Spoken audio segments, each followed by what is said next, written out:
The Roman legions were the cornerstone of the military machine that allowed Rome to conquer and control an empire stretching from Britain to the Middle East. They evolved over centuries, beginning as a citizen militia in the early Republic and transforming into a highly professional and standing army by the time of the Empire.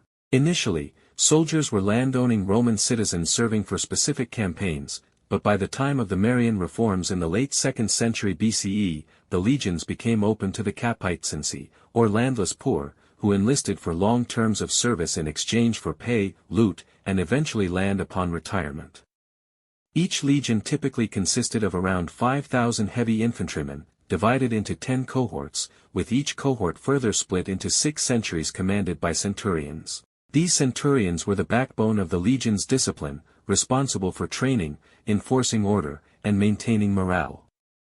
Soldiers received standardized training in marching, formation drills, weapon use, and field construction, allowing them to fight cohesively and execute complex maneuvers even in the heat of battle. The Roman tactical system was designed for flexibility and endurance. Formations such as the triplex acies, with its 3 lines of hastati, principes, and triarii in the Republic, or the imperial cohort-based deployment, allowed for staggered engagement, reinforcement rotation, and tactical depth. Roman troops were equipped with the gladius, a short stabbing sword ideal for close combat, the pilum, a heavy throwing spear designed to bend upon impact and disrupt enemy shields, and the scutum, a large curved rectangular shield that provided excellent protection and enabled the famed testudo or tortoise formation during sieges.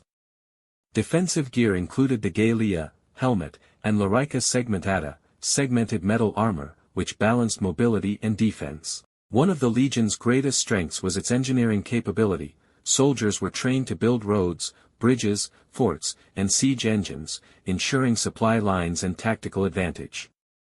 Roman discipline was legendary, with harsh punishments for cowardice or disobedience, including decimatio, the execution of 1 soldier in 10 from a disgraced unit. However, the legions also showed adaptability by integrating auxiliary troops, non-citizen soldiers who provided cavalry, archers, and other specialized units that the legions lacked. Despite their formidable power, the legions had weaknesses. Their heavy infantry tactics were less effective against agile or irregular opponents, such as Parthian cataphracts and horse archers, who used mobility and ranged attacks to devastating effect, as seen at the Battle of Carrhae. In forested or mountainous terrain, like that of Germania, the legion's formations could be disrupted, leading to catastrophic defeats such as the ambush in the Teutoburg forest in 9 CE.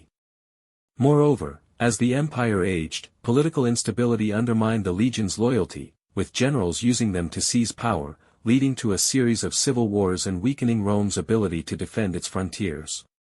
Recruitment also became problematic, with increasing reliance on non-Roman mercenaries and foederati, whose allegiance was not always dependable. Nevertheless, the Roman legion remained one of the most effective military institutions in history, combining tactical discipline, engineering brilliance, and logistical organization in a way that few ancient or medieval armies could rival.